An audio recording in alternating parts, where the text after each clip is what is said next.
চিকিৎসা না, মধ্যবিত্তের আয়তায় real estate আনা, যে রিয়েল এস্টেটের কস্ট এমন একটা জায়গায় আনা যেখানে মধ্যবিত্তরা সেটা অ্যাফোর্ড করতে পারে, বা নিম্ন মধ্যবিত্তরা একটা স্ল্যাব বা একটাভাবে নতুন রিয়েল এস্টেট অ্যাফোর্ড করতে পারে।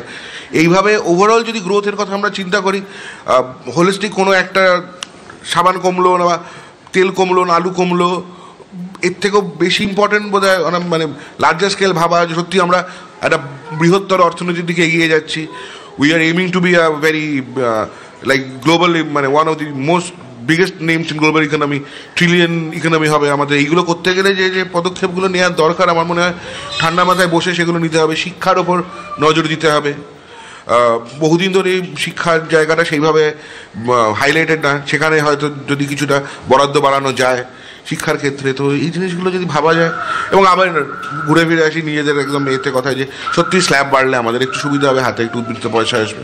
আরেকটা বিষয় যে এবারে বলা হচ্ছে স্বাস্থ্য বিমায় জিএসটি ছাড়ের কথা বলা হচ্ছে, একজন পেনশন হোল্ডার হিসেবে সেই প্রত্যাশা কি রাখছেন যে স্বাস্থ্য বিমায় জিএসটি ছাড় বা স্বাস্থ্য বিমার যে পরিমাণটা সেটা যদি কমে বা লাঘবের মধ্যে আসে, সেটা তো অনেকটা মধ্যবিত্তের জন্য অনেক সুবিধা? হ্যাঁ, নিশ্চয়ই। স্বাস্থ্য বিমায় যদি জিএসটি কমে, স্বাস্থ্য বিমার প্রিমিয়ামের হারটা যদি কমে, তাহলে প্রত্যেকটা লোকই স্বাস্থ্য বিমা করতে পারবে। কারণ স্বাস্থ্য বিমাটা যদি এখন তো লাগাম ছাড়া হয়ে যাচ্ছে, হাতের বাইরে চলে যাচ্ছে, সেটা তো নিশ্চয়ই আমরা আশা করব যে স্বাস্থ্য বিমা যাতে এটা কমে। শুভজিৎ, দেখো আর খানিকক্ষণ পরেই কিন্তু বাজেট ঘোষণা হবে এবং সেদিকে কিন্তু তাকিয়ে আমজনতা এবং সল্টলেকে যেরকম আমি একটি পরিবারে এসেছি, সম্ভ্রান্ত পরিবারে, তারাও কিন্তু মধ্যবিত্ত সম্ভ্রান্ত পরিবার, তারাও কিন্তু তেমনই এক্সপেক্ট করছেন যে এই বাজেটের দিকে তাকিয়ে আছেন। খানিকক্ষণ পরে সে বাজেট ঘোষণা রয়েছে। বিভিন্ন এখানে যারা রয়েছেন পরিবারের সদস্যরা, তারা কিন্তু বিভিন্ন কাজের সঙ্গে যুক্ত, বিভিন্ন প্রতিষ্ঠানের সঙ্গে যুক্ত, তারা কিন্তু সেই সমস্ত দিকেই নজরে রাখছেন। একদম, অনেক ধন্যবাদ কৌস্তব, আমার সহকর্মী কৌস্তব এই মুহূর্তে সল্টলেকে এমন এক পরিবারের সদস্যদের সঙ্গে কথা বলছিলেন যে যাদের সঙ্গে কথা বলে সার্বিকভাবে এই মুহূর্তে রাজ্যের প্রত্যাশা আকাঙ্ক্ষার একটা ছবি পাওয়া গিয়েছে। তার কারণ এই পরিবারের প্রত্যেক সদস্য তারা আলাদা আলাদা কর্মের সঙ্গে, আলাদা আলাদা পেশার সঙ্গে যুক্ত, ফলে তাদের আলাদা আলাদা বয়স, ফলে তাদের কাছ থেকে এইটুকু জানতে পারা যাচ্ছে একটা সার্বিক আশা আকাঙ্ক্ষার চিত্র। এবার একটু শিলিগুড়ির দিকে আমরা নজর রাখবো, সেখানে আমার সহকর্মী প্রসেনজিৎ রয়েছেন। প্রসেনজিৎ, শিলিগুড়িতে তুমি এই মুহূর্তে যাদের সঙ্গে রয়েছো, আর কিছুক্ষণ পরেই বাজেট পেশ হতে চলেছে, তারা স্পেসিফিক্যালি ব্যক্তিগতভাবে কি চাইছেন, এই বাজেট থেকে কি প্রত্যাশা, এবং এই রাজ্যের ঝুলিতে কি কি আসতে পারেন বলে তারা মনে করছেন? একদম, আমি সরাসরি তাদের সঙ্গে কথা বলি। আর কিছুক্ষণ পর বাজেট প্লেসড হবে। কি চাইছেন আপনারা সাধারণ মানুষ যারা, বাজেটটা কেমন হবে? বাজেটটা কাদের জন্য? বাজেটটা সাধারণ মানুষের জন্য, কিন্তু বাজেটটা তৈরি হয় সব উচ্চ শ্রেণীর লোকদের জন্য। বাজেটে সাধারণ মানুষের কিছু থাকে না। সাধারণ মানুষ চায় দৈনন্দিন জীবনের চাল ডাল, শাক সবজি, মার্কেটিং প্রাইস, ওষুধের দাম, যেরকম ওষুধের আকাশ ছোঁয়া দাম, সেই সাধারণ মানুষ ওষুধ কিনতে নাবিশ্বাস। চিকিৎসার অবস্থা খুবই শোচনীয়। চিকিৎসা একটা ডাক্তার কাছে দেখাতে গেলে তার ফিস দিতে হয় 1200-2000 টাকা। তাতে সাধারণ মানুষের কাছে বাজেটটা করতে হবে সাধারণ মানুষের জন্য।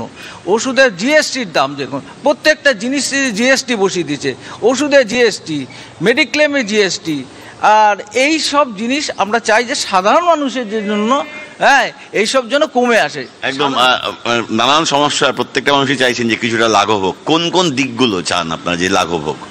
সবার আগে আমি দেখতে চাইছি এইবারের বাজেটে, সেটা হচ্ছে ইপিএস, এমপ্লয়ি পেনশন স্কিমে উনি কি স্টেপ নেন, এবং এটা সবচেয়ে, যেহেতু প্রাইভেট কনসার্নের সাথে আমরা যুক্ত এবং দেশের ম্যাক্সিমাম লোকই প্রাইভেট কনসার্নের সাথে যুক্ত, ইপিএস নিয়ে ওনার স্টেটমেন্টটা কি এবং উনি কি ডিসিশন নিচ্ছেন সেটা সবার আগে আমার জানার বিষয়, নাম্বার 1।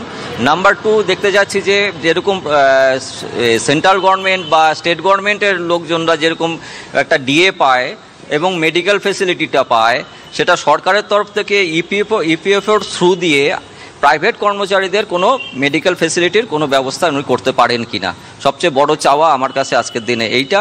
সেকেন্ড থিং হচ্ছে জিএসটিটা যদি কন্ট্রোলে আনা যায়, তাহলে মনে হয় দ্রব্যমূল্যের বৃদ্ধিটা যে ব্যাপারটা হয়ে দাঁড়িয়েছে সেটা কন্ট্রোলে আসবে, অ্যান্ড তাতে করে সাধারণ মানুষ এবং আমরা মিডল ক্লাস লোকদের জন্য বেনিফিটেড।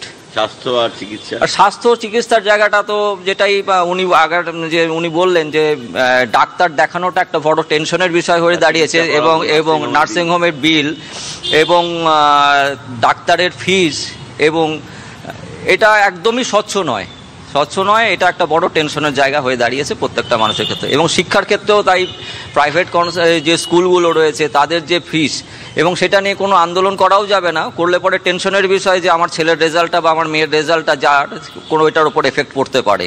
এবং এর মধ্যে নানা রকম লোক, সব সিনিয়র মানে যারা উচ্চবিত্ত লোকজন তারা সব জড়িয়ে আছে, সুতরাং আমরা মিডল ক্লাস একদম নিরুপায় হয়ে সেটাকেই মেনে নিতে হচ্ছে। তবে স্কুল যদি বলে এই মাসে 20,000 টাকা এই বছর থেকে মাইনা এই দিতে হবে, ফিস দিতে হবে, আমরা সেটাই মেনে নিই। তো আমাদের আন্দোলনের কোনো জায়গা থাকে না। এই বাজেট আর কিছুক্ষণ পর কি চাইছেন আপনারা? আমরা চাইছি যে আমরা যে সাধারণ লোয়ার মিডিল ক্লাস না, লোয়ার মিডিল ক্লাস আমরা, তা আমাদের যদি কিছুটা যদি আমাদের মানে সুরাহা হয়, সুরাহা বলতে দ্রব্যমূল্য বৃদ্ধি যেটা হয় যেভাবে আছে, তো সেই জায়গাটাকে যদি একটু নামানো যায়, অ্যাটলিস্ট জিএসটি যে খাদ্যপণ্যর মধ্যে যদি জিএসটিটা কিছু জায়গায় ছাড় পাই, তাহলে কি হয় আমরা কিছুটা কেনাকাটায় আমরা একটু বাড়াতে পারি, কারণ আমাদের দিন দিন ক্রয় ক্ষমতা কমে যাচ্ছে। হ্যাঁ, আর তারপরে কি আমাদের প্রত্যেকের স্বাস্থ্য সম্বন্ধে আমরা যেহেতু মানে 60+ এখন, মানে আমার তরফ থেকে বলতে পারি যে আমাদের সবার জন্য সুচিকিৎসার কোনো বন্দোবস্ত নেই, কিন্তু না রাজ্য সরকার না কেন্দ্রীয় সরকার কোনোভাবেই কিন্তু কেউ আমাদের কথা ভাবেনি। কারণ এই চিকিৎসা খরচ খাত প্রতিদিন বাড়ছে, প্রত্যেকটা দিন আপনি যাবেন নার্সিংহোমে যাবেন, হসপিটালে যাবেন, এই ওষুধ নেই ওই ওষুধ নেই। শিলিগুড়ির মানুষজন তাদের কি আশা আকাঙ্ক্ষা ইতিমধ্যেই অনেকটাই জানতে পারা গেল আমার সহকর্মী প্রসেনজিৎ মারফত। আপাতত প্রসেনজিৎ তোমায় ধন্যবাদ জানাই। গরিব মধ্যবিত্তর ওপর মা লক্ষ্মী সদয় হন, গতকাল বাজেট অধিবেশন শুরুর আগে এমনটাই বলেছিলেন প্রধানমন্ত্রী। একবার শুনবো তিনি কি বলেছিলেন গতকাল। माँ लक्ष्मी हमें सिद्धि